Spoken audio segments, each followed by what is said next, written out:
case briefs, and so much more.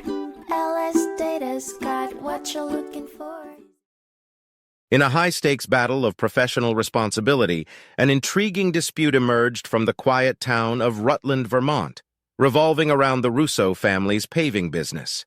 When the business was transferred to the sons of the company's founder, Anthony and Francis Russo, legal troubles ensued.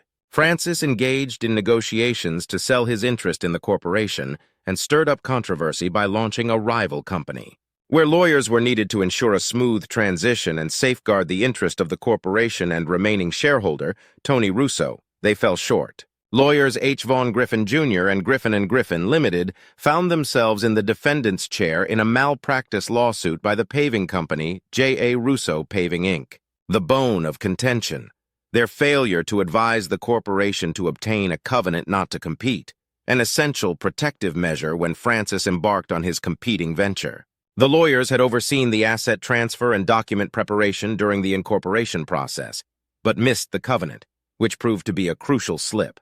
The initial verdict, however, fell in favor of the lawyers by the trial court. J.A. Russo Paving, Inc., dissatisfied with this result, appealed the decision, triggering a substantial legal debate on the standard of care attorneys should provide and whether it deviates based on geographical location.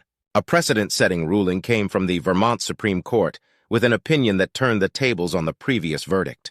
They reversed the trial court's judgment, pushing forward the argument that a lawyer's standard of care should mirror the diligence, skill, and prudence a reasonable and careful lawyer would exercise, regardless of where they practice. The court ruling emphasized the importance of referring to specialist advice when lawyers are uncertain or lack knowledge in a specific area. The professional's failure to counsel the corporation on obtaining a non-compete covenant was deemed a breach of Vermont's legal standards. The case culminated with the reversal of the trial court's ruling in favor of the attorneys and a remand for a new trial that served as a stark reminder for lawyers to stay within their professional boundaries and fulfill their standard of care obligations. Case briefs, and so much more. LSData's got what you're looking for. Visit lsd.law, elevate your mind. Leave the stress of class.